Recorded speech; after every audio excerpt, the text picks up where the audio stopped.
Hey everyone. Hello. Welcome back to Females Unfiltered. Hope you all had a great week. Yes. How was yours? My week was tiring, but it was great. Guys, It was great. in case you missed last week, we now got Spa Girl cocktails in the house every show. We're offering everyone a drink if they want one. Yes, this is vodka on the rocks, but you know what? It tastes like cucumber and mint, which is the magic of Spa Girl. Okay, wow. Right? That's delicious. It's delicious. I feel like I'm on vacation somewhere. It's 11:45 45 on a Thursday. It's 5 Thursday. o'clock somewhere. Also, Cheers. guys, I'm a little under the weather. I'm going to try to like push through, but let's hope this shit'll just kill it all. Hopefully. Hopefully. It's alcohol. It is alcohol. It'll do that. It'll do the It'll stop you from coughing. Perfect. Can't fucking wait. Can't wait. And it's raining in LA, It guys. is raining. It's been raining for the past 4 days, which is like surprise. not a thing. Which is amazing, though. It is amazing. I'm a fan. It's my favorite thing. It's my favorite thing this week. You know what? That's my favorite I love thing. that it's your favorite It's thing. raining. It's raining. Although the streets and the freeways are not made for rain out here. No, neither are the drivers. I do enjoy the rain. Oh my God. Neither are the I drivers. was just telling my mom this, that I have never, no, I was telling my sister this, whatever. I've never been terrified or scared to drive in the rain before because I grew up in the Midwest. I drove in rain, hail, snow, sleet, everything. Literally everything. But I never want to drive when it's raining here, especially on the freeway, because nobody knows how to drive in the rain out here. It's you know, it's interesting. You get both extremes. Either you get 20 miles an hour. Yes. Or you get the guys in the BMWs and Mercedes who are still booking it at 90. Which is like fine, but stay away from the edges where there are puddles, otherwise you're going to spin out. Also, when you're driving through running water on a street, don't slow down, drive through it, because if you slow down, you may get taken away. Right. But that is why you just keep driving through. It's not like, you know, it's like just... It's not quicksand. Just keep driving. Just keep driving. Keep your windshield wipers on, and please, for the love of all that is holy, turn on your headlights. Oh my God, right? Please. Please. I'm so tired of little silver cars coming up behind me, and I don't know that they're there until they're right next to me or right in front of me. Turn them on.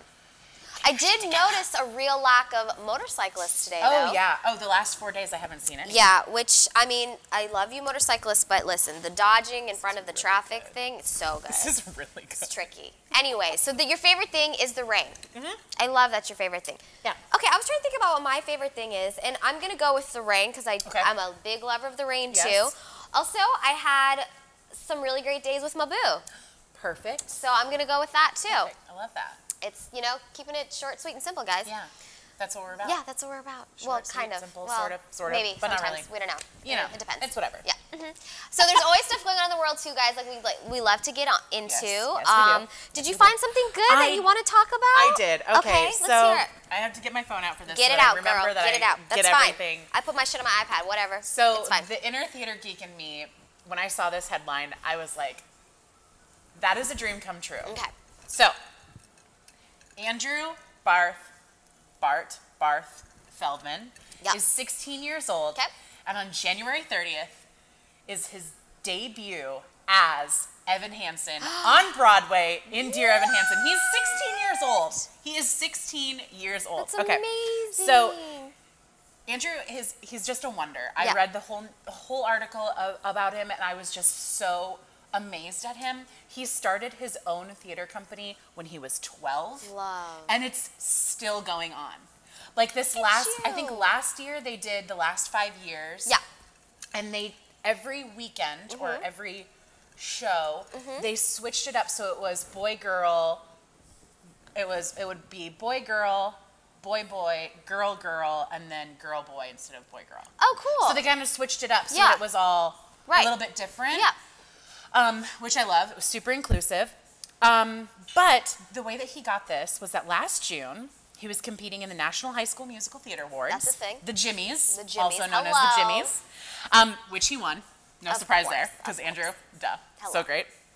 But the lead producer of Dear Evan Hansen just happened to be in the audience. Nice. So like right time, right place. And she knew immediately, as soon as she knew that's the new Evan. That's the new Evan. So on January 30th, he starts, he will be the role of Evan Hansen.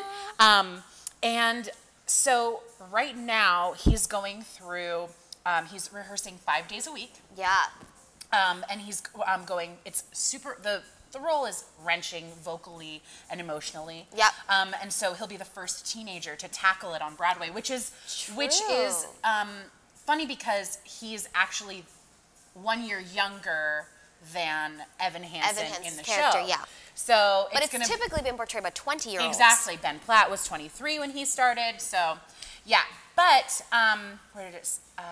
Yeah. So he's doing so many rehearsals. He's going to be doing in school, right? He's not in school. He's being tutored. Yes, he is being tutored. So he's only going to do 5 shows a week. Yep. And then the other 2 days are going to be taken over by I forget the other guy. The guy who is on as Evan Hansen now on Broadway. Can you imagine if you're that other guy and they're like, So here's the thing.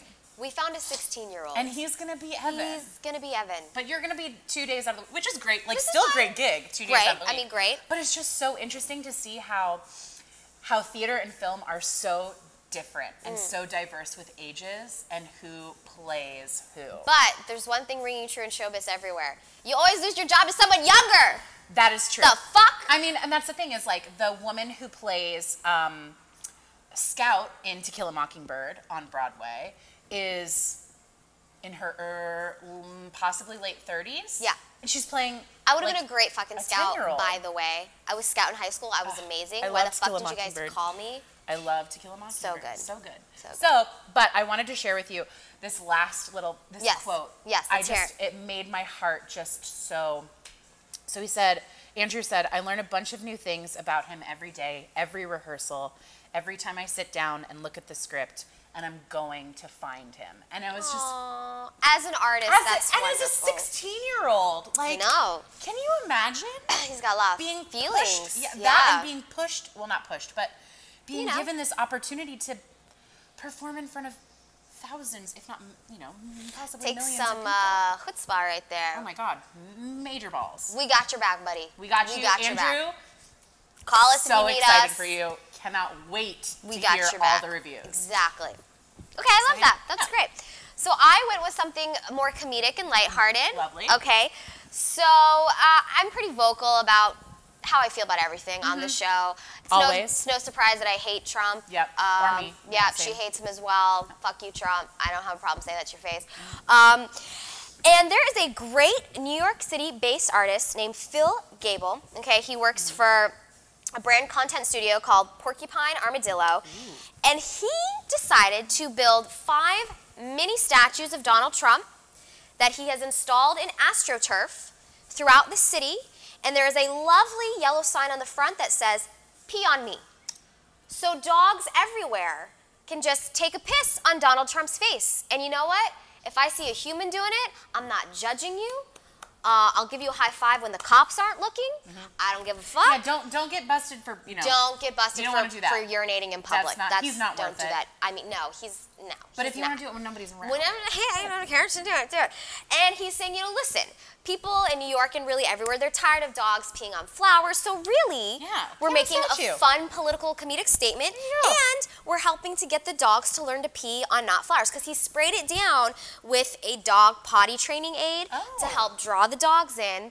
So they all piss on the Donald Trump statues. Of course there's a dog potty training aid. Of course there is. And don't worry, guys, if it's not near you in New York City, Gable plans to install more of these little Trump statues throughout Manhattan, giving more Americans the ability to vent their anger against Trump. I would like to know, when are they coming to LA? When are they coming to LA? I need to see them. We've got dog walkers here. But I need, we have so many dog walkers. So many dogs here. And I would love for my dog to piss on Donald Trump's face. Love. So I just, hilarious. there we go, guys. Perfect. Yeah. Okay, a couple more things we're going to touch on before we get into our guests today. I haven't seen A Handmaid's Tale yet. You haven't? I have not. Only because I don't have Hulu, but Curry said he's going to let me use his Hulu. Girl. I know. I'm dying to see it. But everyone knows what a phenom Handmaid's Tale is. Good. Right? It's so relevant today. I love that women are using it to, get out there and vocalize how they feel. Yeah. Well, the author of The Handmaid's Tale, because it's originally a book, Margaret Atwood, good old 79 years old, going strong, go Margaret, hey girl, hey. She just came out and said, you know what, I am making a follow-up. Another one is coming. We are going to call it The Testaments. It's going to take place 15 years later. Which I am like so jazzed to see. And or to read, and then... It's going to be narrated by 3 female characters. It's coming, guys. It's set for a September 2019 release. So next fall, this next fall that's coming, The Testaments will be out. I wonder if they've already started filming season 3. Because I'm pretty sure that they were signed on for 3 seasons. Maybe just 2 seasons. Well, did you watch season 2? Oh, absolutely. Do you feel like the entire... Did you read the book also? No. Oh, okay. Because I was wondering if someone who read the book and watched, if the whole story has been told within 2 seasons, or do they feel like... I think it has, but I also think that it's been like... Yeah. Right. There's more. Okay, got you. Now, she's saying the book will be out. She's not saying a follow-up, show will be out, but I'm sure that will come. But, the book will be out. September 2019. Man, I think I'm just going to have to read the books. I'm going to have to read the first one, and then just to, like, be able to hold off until... Right, because to get the you show through. is just... So good. Yeah. It's heartbreaking, and it's visually stunning. Yeah. The colors... Right. The cinematography. Yeah. Well, we got to shout out to our boy Curry, who comes on once a month, because he did some like modern drag karaoke, and he dressed as the Handmaid. It was so great. And he sang. What did he sing? Kelly Clarkson. Kelly Clarkson. Yes, Go Curry. Yep. Song. Shout out to Curry. Okay, one more shout out we got to give, guys, before we come back with Megan. Yes. Who didn't grow up with SpongeBob? Oh, you grew up without him? With SpongeBob. Oh, grew up with SpongeBob. SpongeBob is just generations. Throughout. Me, if I had a kid, my kid would be watching SpongeBob. I mean, I don't even know when the fuck SpongeBob came, like 1999. Yeah, I remember when it came out. And I was like a teenager, but I was still into SpongeBob. He was cool. I was 8 in 99. He was real cool. So the creator of SpongeBob SquarePants, Steven Hillenburg, has passed away, guys. Yeah. Steven, we raise a glass to you. He had Lou Gehrig's disease, and he passed away. That's and awful. he has touched so many people everywhere. The amount of, and also like, SpongeBob SquarePants went to Broadway as well. Yes! It's a musical. Yes! Like, it's a big thing. It's not a small thing. Well, SpongeBob is still funny. If I babysit a kid and they watch SpongeBob, I still enjoy watching SpongeBob. Yeah, anytime I say I'm ready for something, oh my God, I'm ready. Yeah. Yep. Krusty Krab pizza is the pizza for you and me. Absolutely. Yep. So, Steven, we're thinking of you and your family. Always. Thank you for bringing SpongeBob to the world. Thank you. Such a cultural phenomenon. Oh, love. To you. All right, guys. On that note, we're gonna take a break. We're gonna get a quick one. We're gonna get set up for our guest Megan's in the house. We're gonna see if we can get her to do some drinking with us at 12 noon on a Thursday. She's into it. She's in. She's into it. She's a Spitfire, and we'll be right back, guys. See you soon. Hi, guys. We're back. Guys, Megan's in the house. Hey, guys, we did it. We got Megan to have a drink with us. We did. Not that we're like, bad influences over here, Cheers. but she's just come and have a good time with us. Come have a good time. Small girl, hey. Guys, Megan is a badass woman phenom. Yes, she is. We love Megan. She is making waves in this world in many ways. Director, producer, writer, making shit happen, filmmaker. And we're just going to jump into your story, Miss Megan. So I know you come from a little bit of like, I don't want to say a famous history, but your grandfather definitely made his way in this world. Elmore Leonard, he was a writer, screenwriter, author. Yeah. And so you kind of grew up a little bit within the sphere of lights, camera, action. A little bit, yeah. In the 90s is when a lot of adaptations happened, like Get Shorty and Out of Sight and Jackie Brown, which were based on his books. And when Get Shorty came out, I was in high school. So even though there had been adaptations before that, that was kind of my first glimpse as to whoa, you know? Yeah. And I'm also from the Midwest, so I did not live here, but it was cool to kind of see that transformation from book to screen, and he's a brilliant writer, and he's written 40-plus best-selling novels and short stories. Like Justified is based on a short story. My show. mom loves that show. Yeah. She loves that So it's a good influence to have, growing up. Yeah. And so do you feel like you kind of caught the Hollywood bug via your grandfather, or how did it bite you? I think I was always a movie lover because, I was obsessed with movies and new directors, before I really realized who my grandfather was. Yeah. So I definitely think that helped just because I got a different perspective of the film industry, early on. But no, I knew actors' names, directors' names, when I was in elementary school. So, that's something, the bug, I think, kind of hit me early on. Yeah. Yeah.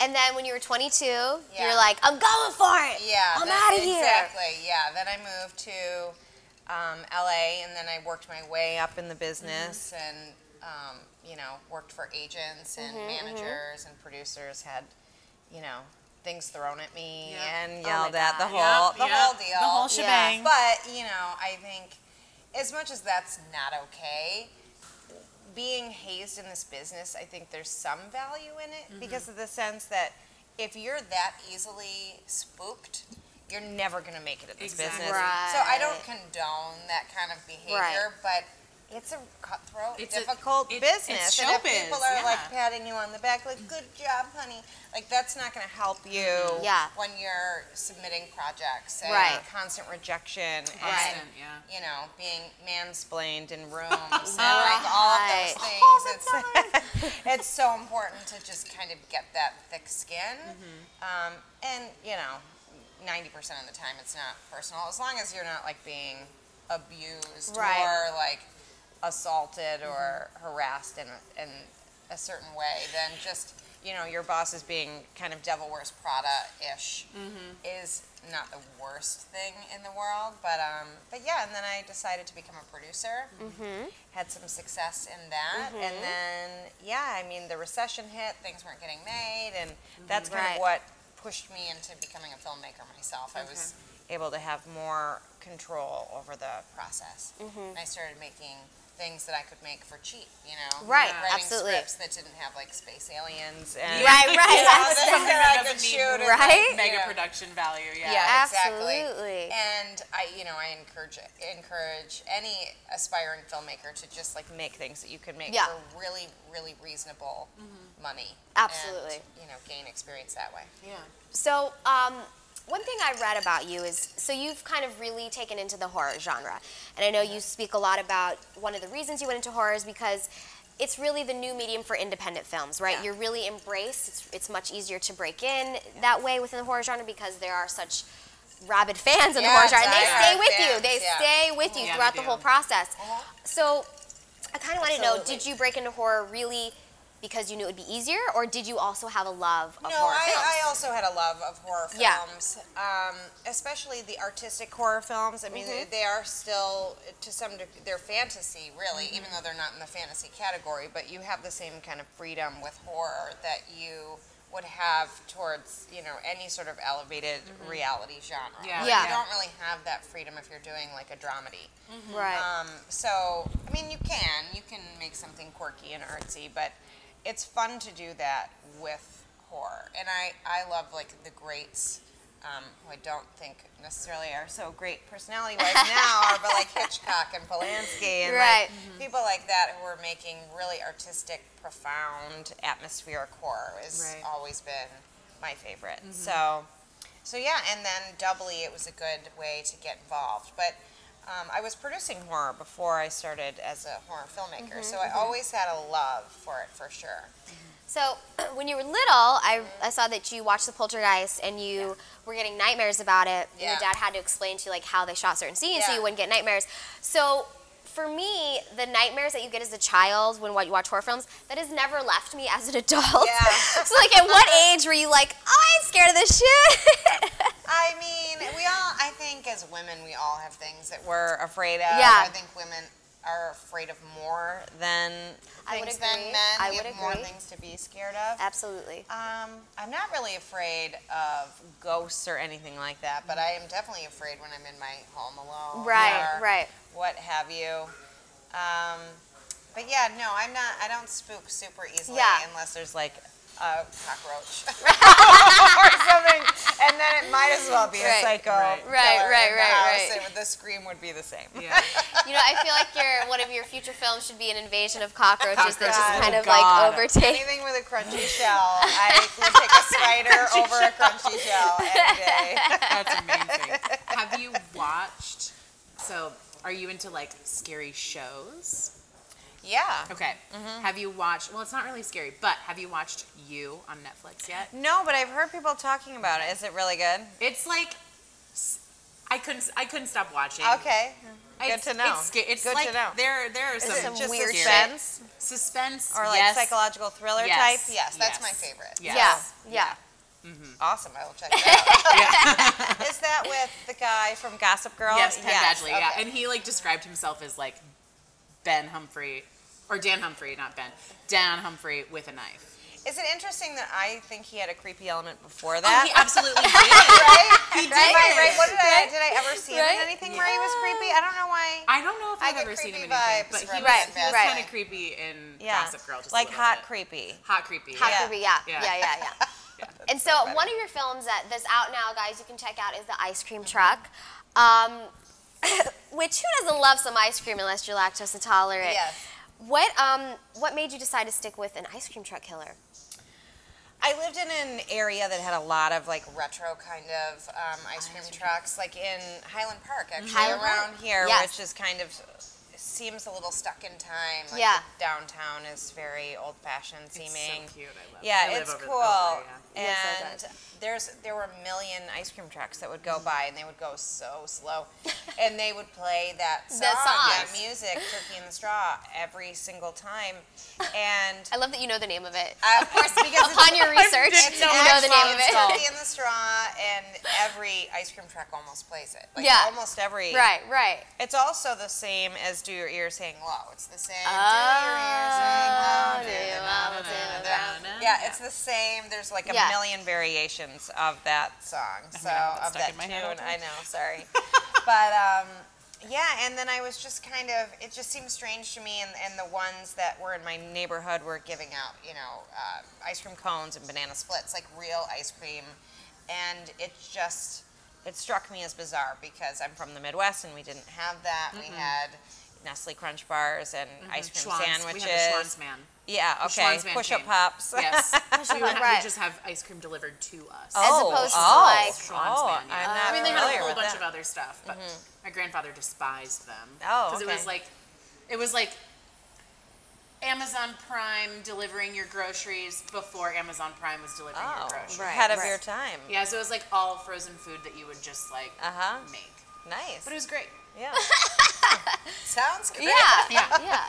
But so it just, to me, there was a story That is weird. You're right. I never thought about that. Well, like you just get these like prepackaged popsicles as opposed to like an actual scoop of ice cream with in a car. Right. So I had my second child and I was home, and I was like, I want to see what I can do with a story revolving around that. And then the story ended up being completely different than what I thought it was going to be. Wow. And it just, you start with a premise. I think that's how I start pretty much anything I write, is I start with a premise. And then I think I'm going in one direction and it goes in a completely different direction than what I thought it was going to. Because once you start to walk through your characters' shoes, things happen. And then one thing leads to another, and that's how it happens. But it was going to have a completely different ending, completely different scenario. Right. Yeah, we won't spoil the ending for anyone. Ice cream trucks have always scared me. When I was growing up, they always had the signs like warning, caution, children or whatever. Yeah. And in my head, I was like, wow, they're like already advertising that they're child snatchers. Warning. In my head, that's what I was thinking the whole time. So I was always afraid of ice cream trucks. I don't think I thought. I totally thought that they were just snatching kids up like left and right, and I was like, why are people allowing ice cream trucks to do this? Like what? I feel like now I'd be more cautious about ice cream trucks than I was. Like, how do you feel? Now, do ice cream trucks come to your neighborhood now, and do you let your kids go to them? Yes, but supervised, unsupervised. Because back then they'd be like, "Here's $1. See ya. Go run down the street." No, I let him go out. My son go out and get something, but then I forgot again because then I gave him $1 and he came back in with an ice cream cone with chocolate ice cream on it. And I was like, oh, you know, like it's just, I don't know what's in that car. Right, You know what I mean? It's just, the thought of it is just a little bit. Yeah, unnerving. The neuroses, I'm sure it's perfectly fine. Yeah. So did your real life husband play the husband in Ice Cream Truck? Yes. Aha. Yeah. I throw him in all my movies, you know. Well, look He's at like a little him, Easter already egg. a He's just, member like, of SAG. In the corner. Yeah, we're he all was like, an actor first. Oh, he actually. was an actor was first. An actor, Okay, and okay. then realized that it was not for him, and so now he has a nice grown-up job. Well, which is it good. makes you know, happy. they You can know what? It balance- lets you do your creative things. Exactly. So that's amazing. And my son was also in the Ice Cream Truck. He's the little blonde boy oh, at the beginning. Oh, okay. Okay, I actually wondered if your kids are in it also. Oh, Uh-huh. that's really cool. Well, they're free. Right, exactly. Exactly. They get Yeah, ice cream. so That's what they get. You're like, guys, you get an IMDb credit. And they're like, okay, Mom. Yeah. Well, I mean, to hire a child, honestly, like There's so many loops you gotta jump through. Because Yeah. you have to have a tutor. And, Right, you gotta if have you all go through us. SAG. If you're going through SAG for your actors, everybody has to be SAG and everything. Right. You have to Right, follow by those the rules. book. Yeah. Unless It's they're your child. Your child or like Your friend's a child. relative. Yeah. Exactly. So Hey, that's a smart way to do we it. paid them in toys. Oh, perfect. They loved it. They loved it. And you have another film in the works, Hunting Season, which you've got a great name attached, right? Yeah. Jamie Lynn Sigler over there Yep. from Sopranos. Yep. How stoked are you about this? I'm pretty stoked. I should have some news about that soon. Yeah. Some dates of when we're shooting. It should be relatively soon. So as soon as everything is concrete, exciting. then And what's cool that I read about you also is, you know, you really try to make your films not just like, oh, look, there's boobs with blood on them. That's why there's a woman in this. Right. You know, you're trying to put some more underlying themes in there, like with Hunting Season, right? It's two women, mid-30s. Not me, but a lot of women are kind of like, they start to be like, oh my God, I gotta get married and I gotta have a kid and what am I doing with my life? Yep. And you really take that theme in there and it's like, well, how's this taking a turn for the worse? What's going on here, yeah, kids? absolutely. And you know, the villains are trophy hunters, so you know they're kind of rich, white, elite. I know some of them. Yeah. So it's an interesting premise, and just, you know, I think for women there is a lot of pressure to settle down, and I think the older you get, sometimes women may be ignoring some red flags, and to me that seemed like a good thing to think about, because when, you know, before I met my husband, if you're dating someone for like a month or two, let's say you went on a weekend, like away for the weekend with them. You have no idea who this person is. You have no idea, and is that's so where true. this came about, because you think you know them after, like, you know, Right. it feels very strong, and you are getting along, but in actuality, you don't. I mean, you don't really know anyone for like 6 months, but much less 2. Yeah, or you could whatever. know them for like you gotta put a good for 2 year months in. and still not have been to their house And then yet. if you're away with them, like in Oh my God, you know, a cabin or vacation house type Very thing. vulnerable place. Yeah, what do you do? What do you do if the make red sure- flags come about? You know what I mean? Make sure people know where you are staying. Right. Well, that's the whole premise of this, and you know, the one character goes with her boyfriend, and then the roommate is not so sure about him. Yeah. So, The roommate knows. yeah, She the knows. the street smart roommate, who will be Jamie Lynn Right, Sigler, right. is not. She's just not feeling this guy. And The main girl's so- like, you jealous because I have a man? And she's like, no, bitch. yeah, I'm trying to so watch your you'll back. You'll have to see, but yeah, I think the first girl feels that pressure to settle down. Right. And you know, sometimes people look really good on paper, but like, In real Right. life. you know. You know what I always think is very interesting? This is so off topic, but it's just making me think about it. So I'm 33. I said it. Whatever. I'm 33, guys. And I do not have the desire to have biological children. And I always have people, especially men, who are like, well, you're going to change your mind. We're going to change your mind. I'm always like, who are you to say I'm going to change? Like, you don't know my life experience. How do you know if I'm going to change my mind? And I just think that's interesting what you're saying with women and having pressure. It's not really men who are like, aren't you going to have any kids? Why aren't you having them? You're going to change your mind. It's always, they think So what are you women. gonna have Well, I have a question for you. Yeah. You used the word biological. You didn't say I'm not sure if I want kids. You said I'm not sure. The if reason I I want say biological is because, and I'm very open with everybody who watches and listens, I used to be in a very long-term relationship, and I helped raise kids with this man. Okay. So I'm still involved in all those kids' lives, Oh, okay. but I do not want to have any children. Okay. I yeah. was just wondering if you like Want to adopt or something. No, I don't want to do that either. Yeah, adoption is awesome. It's great. I think, you know, so many kids need parents. But yeah, so I just think, yeah, that's very interesting how women do have this pressure. I mean, not all. I don't think I felt, I didn't feel that pressure, you know. Yeah, that's awesome. Things happen before you're planning them. Right. Yeah. That is true. But, and that's a really great way to find out if you like having kids. Right? Yeah. Like, oh, I once had a lady who has a child, and I don't know if the couple intended to have children, but one day she was like, let me tell you what, everything that happens in Vegas does not always stay in Vegas. That's really funny. I was like, and there you really go, true. girl. yeah. That's hilarious. She came home with a different prize. Yes, jackpot in a different way. So if you don't mind telling us, you know, what are some of the obstacles as a woman filmmaker that you encountered as you were setting out, and you have your own production company that you made, and even then going from having your own production company to taking the reins and being a director and being a writer, you know, what were some things that you had to overcome and go through? Well, as a producer, it was definitely hard when I was, you know, in my 20s, especially like my late 20s, because it's hard to be taken seriously as a woman, and especially if you're young. I mean, look at the hazing, you know, AOC is getting in politics right now. Yeah. It's like a perfect example. Yeah.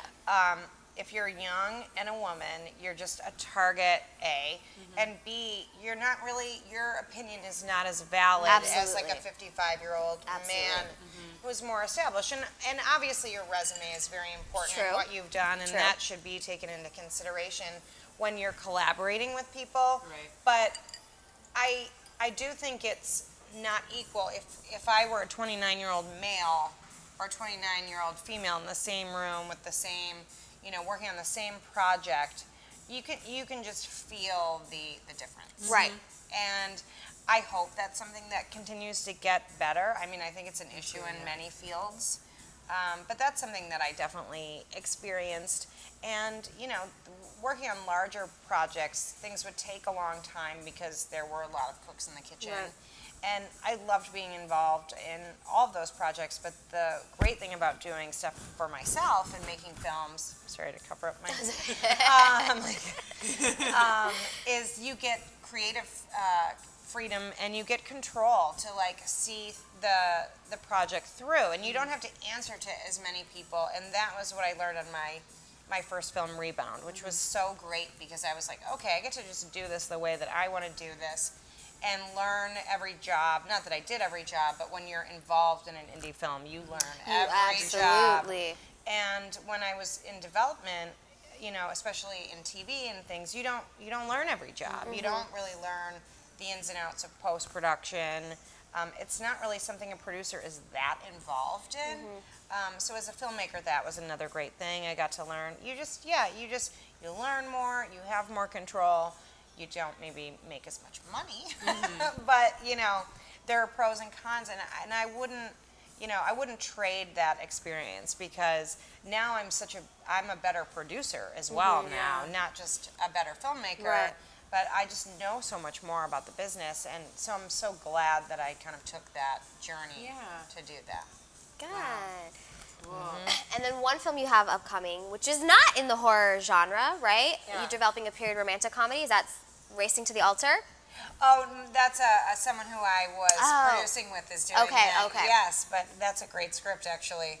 Oh, because I was going to ask you what made you decide to venture outside the horror genre. I mean, I do have projects that are not in the horror genre. I have a memoir that I've been developing for a long time called The Kindness of Strangers, which is a true story about a man who walks penniless across the country. He walks from San Francisco to Cape Fear.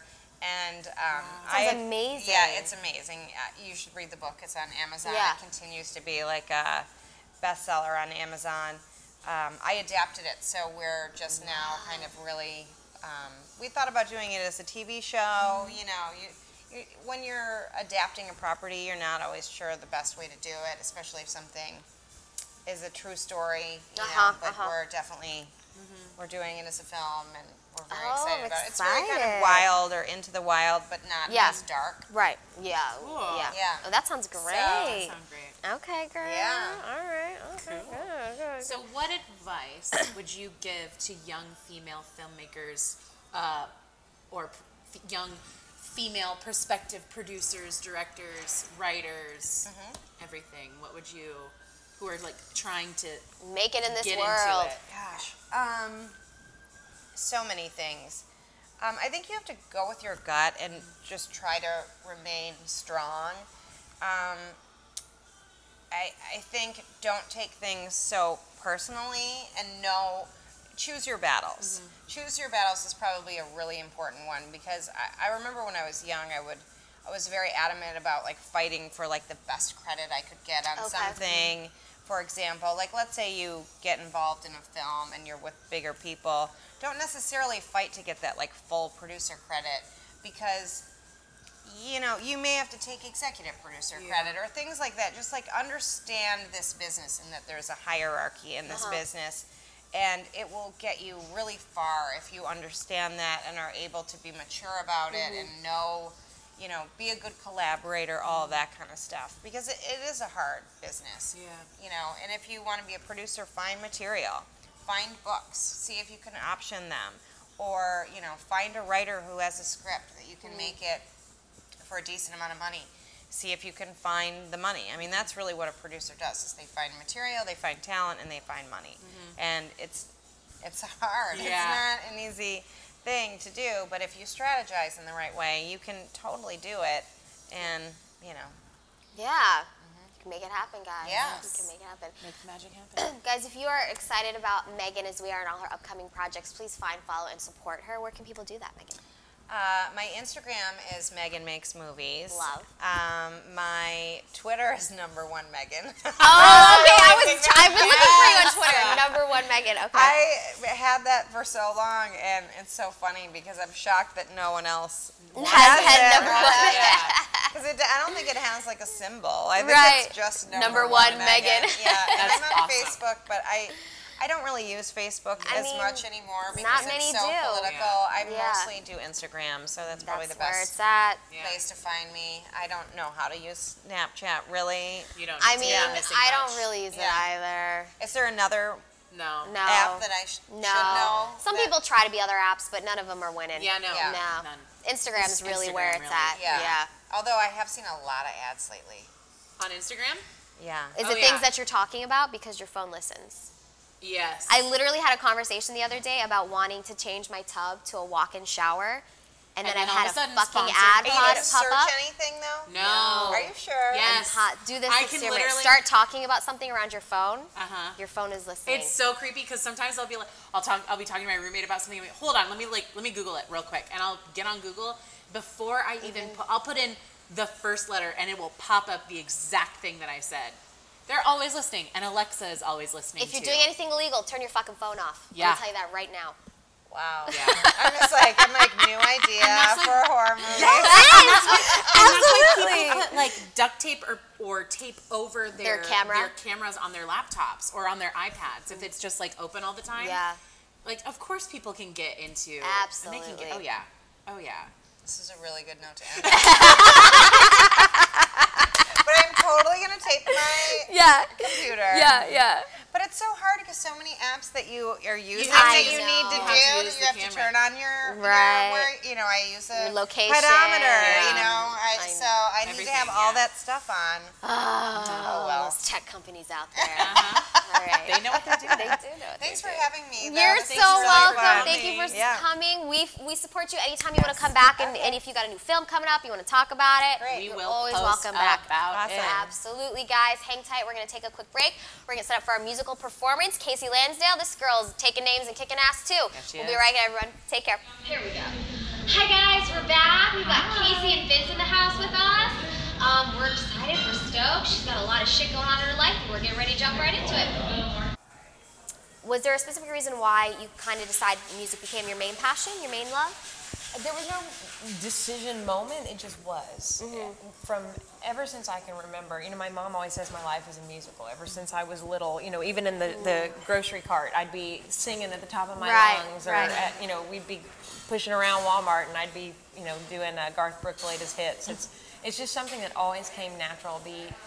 performance on stage at school, just getting all the neighborhood kids together to do little plays. Yes. I never put much thought into it, and my family always supported that idea, so I didn't realize that it wasn't the normal path until I got older. Right.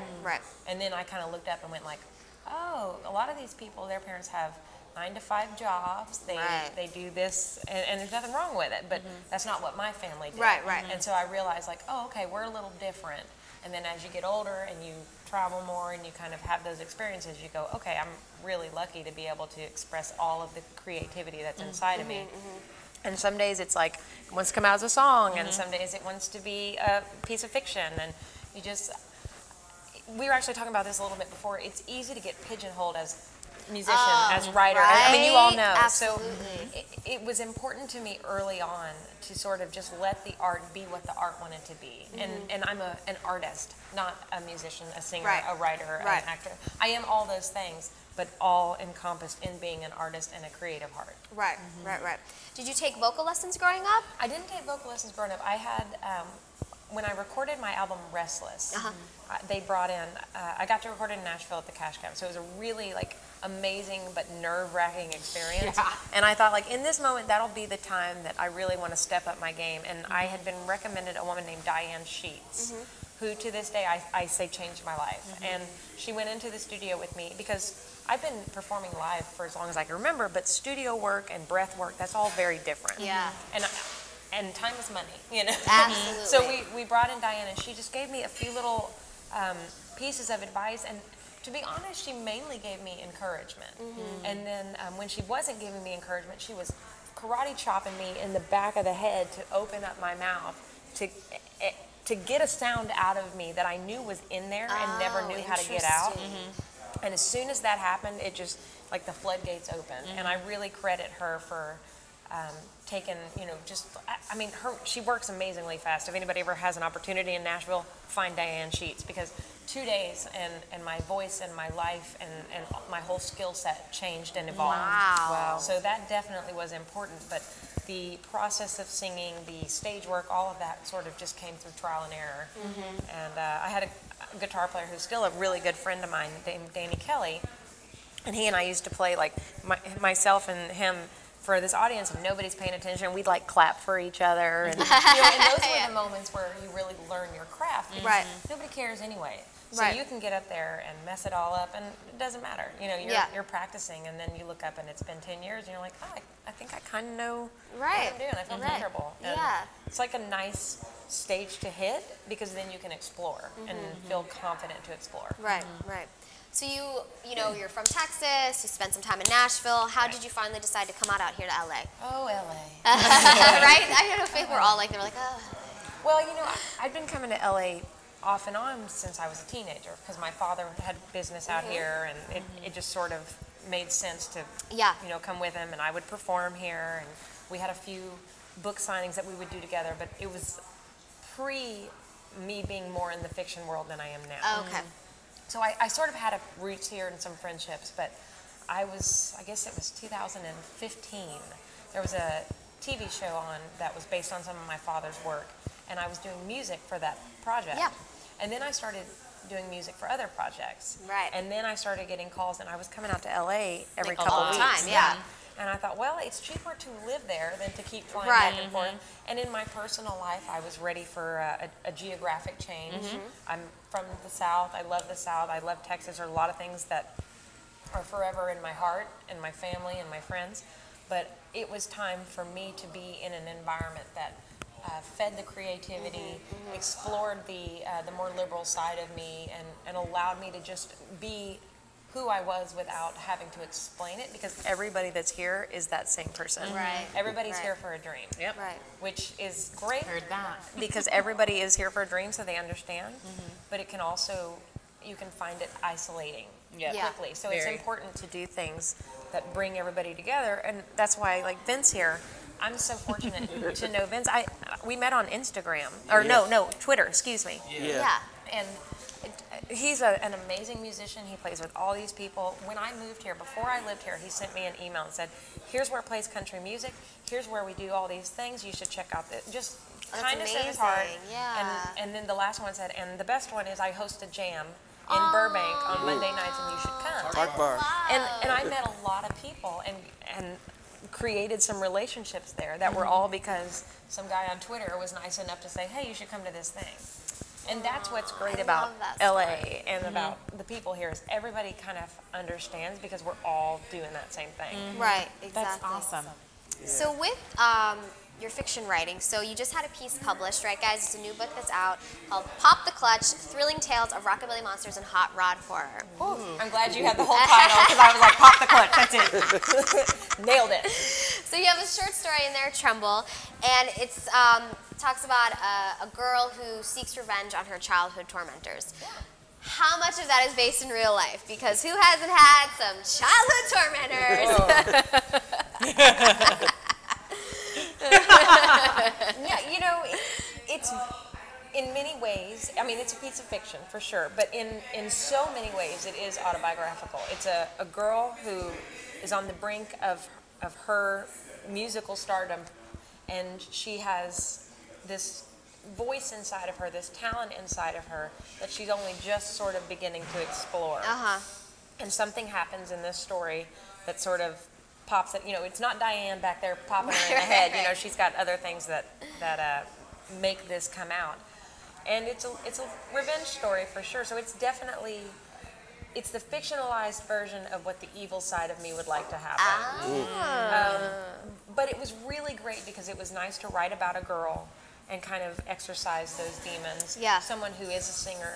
And wrote a song in it called Tremble that Vince and I wrote together.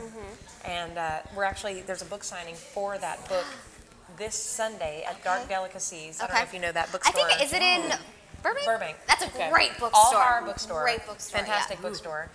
We're going to be there Sunday at 4 o'clock, and we're going to be performing Tremble among others and doing signings for that book. And the other authors, it's an anthology collection, so the other authors that are there are going to be signing, and it'll be a great time. So you guys should come. Yeah. Especially now that I know my neighbors. I know. We'll carpool. Love that. Okay, so how the hell did this happen? You're coming out on Finding Bigfoot on Animal Planet, and you're singing in the episode. I'm like who sings to Bigfoot? This girl. Wait, who does? Exactly. No kidding. You know, it was, at the time, I thought, well, this is very weird. In hindsight, it's one of the most fun things I've done. Oh, yeah. It really, because I thought it would be completely different than it was, and I thought they're just picking a place and they're going to go out and say, we look for Bigfoot, yay. Yeah. But the people that were involved in that show, it ended now, but the people that were involved in that show are sincere Bigfoot hunters. Okay. And it made it easier for me to enjoy. And I love the idea of all that. Right. Yeah. I would love to find a Bigfoot. Oh my gosh, I would love to know all of the, you know. Right. I mean, it went on for 9 seasons, and he I mean, didn't clearly appear. people- So right. So you did not see Bigfoot. I didn't see it. I mean, I don't want to ruin the episode, but Right. it's Right. done. So it was different than I thought it would be, and it was weird and quirky. But then at the same time, it's weird and quirky is right up my alley. Absolutely. And I had the best time. The hosts have been and continue to be friends of mine, very kind people. The crew. I actually went on later and did work for them as fantastic. crew, just because Yeah. I wanted that experience. And I thought, what better environment than a place Yeah. that already has people Yes. that I care. You know, Yeah. it was a really good thing to happen to me. And also, I get to tell people that at 2 a.m. I was in the woods in Nashville singing to This is Bigfoot. hey. As one does. I mean, not everyone can put that on their resume. That's right. I am proud. I would be proud too. Hell yeah. It was so fun. It was bizarre and amazing at the same time. So I noticed a lot of the projects you've been involved with, whether it's writing, whether it's acting, kind of have a little bit of a horror theme going on. They do. Is this a genre that you love? Because I don't know if you met Megan, who's on earlier, I but heard. Megan's I a horror heard. filmmaker. Yeah, I was eavesdropping as much as I could. Yeah, I love horror. I love the genre. It's not the only genre that I course. love, but it's been a part of my life for as long as I can remember. And what I think I love even more than the horror genre, and I'm sure Megan could attest to this, is the horror community. Yeah. Is the people that are involved in that community are very tight-knit, because in some ways it's very small, in some ways it's very large. The women of horror are an even smaller, group Yeah. inside of that group. And I've really found that doing the projects in the horror world people have met me with open arms. And to be fair, my father dabbled in, you know, I think of him as a crime writer, but he's done horror. And so he laid a lot of groundwork for creating a lot of relationships that have benefited me. And when I think about a lot of my close friends, a lot of them are people that I met in some way or another, maybe not directly, sometimes directly, but met through him and the work that he's done over 40 years. So it was like coming home. And so when I moved to LA, I'm living down the street from David J. Scow, who's like my uncle, and you know, a lot of people know him for work he did, like The Crow, and I mean, did like all kinds of stuff. You know, I mean, he's a fantastic fiction writer, and Tara Lee Langford, and you know, it's just like all these people that I've known since I was a little kid. They're like my uncles, and now we're here, and then I'm meeting their friends and their children, and so it was an easier transition to come here because I felt like I had a community. That's awesome. And like last year when they had the hurricanes in Houston, I put out a call and I said, you know, I'm in LA and I'm feeling stuck because my home state, my grandmother lives in Pasadena, Texas, which is right outside of Houston. And it was really heartbreaking and hard for me to watch everything and not be able to do anything. And I put out a call just saying, guys, and I was on Facebook Live, I think, and I said, I don't know what I want to do, but I need help. And the horror community came together and was like, let's do this. Del and Sue at Dark Delicacies, they hosted a fundraiser. We raised an obnoxious amount of money. That's amazing. And we're able to take it to the Houston Food Bank. And it was all because that community said like, yeah, okay. That's really cool. You know, I mean, I could go on and on and on, but it is a genre that I love, but I think it's the community that I love the most. And that sounds corny. No, but it's that sounds amazing. Honestly, I've had a lot of people involved in the horror community on as well, whether that's a producer, writer, director, actress, and they all say the same thing, that the community is what keeps them there. Right. It's such a great community. It's true. Aw, we love you horror fans, even if I don't have the balls to watch the films. We love you guys. Okay, so I know you have 100 million projects you always got going on. Unfortunately, we can't get into all of them. But all right. But is there anything like on the cusp that we need to know about, that we should get out there, we should support, we should shout it out for you? Well, you know, I'm going back into the studio. Actually, I just went in the studio and recorded Tremble, which is the song connected. It's involved in a few projects, so it's not going to be released yet until that's sort of done. But I'm going back into the studio in 2 weeks, and I'm recording a new single called Good Girl.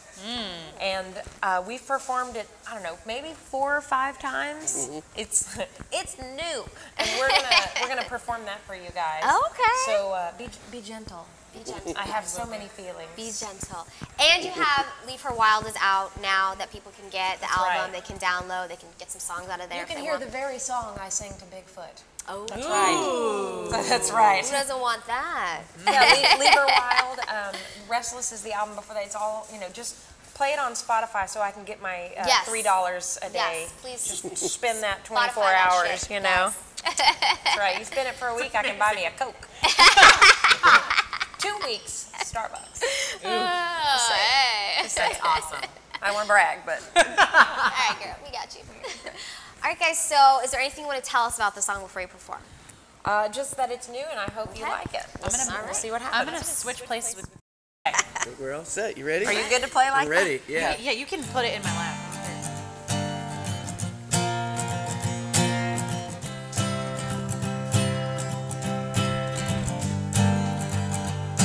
When I was just a young girl, my mama said to me, bad boys are a good time, but eventually they'll leave. Find yourself a good boy, one who won't break your heart. 'Cause if you love a bad boy, first the good girl loves a bad boy, and the bad boy makes her cry. And then the good girl becomes a bad girl, 'cause she's learned how to lie. Then the bad girl finds a good boy and leaves her broken hearted.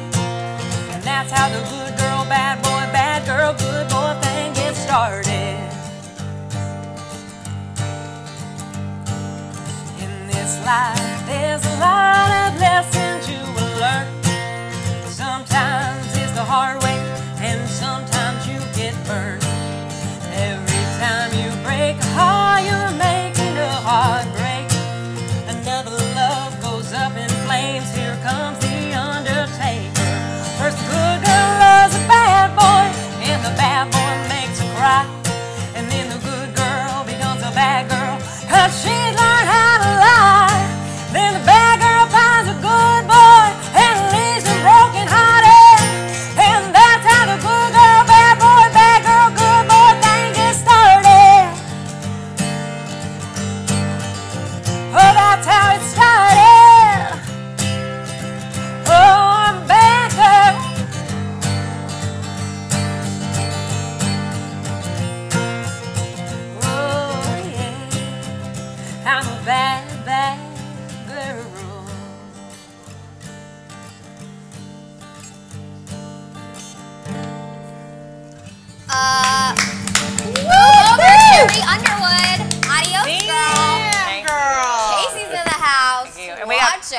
Vince White on Yeah. guitar. Vince, Wow. thank you. That was Damn. killer. Thank And you you. spit those words out so fast.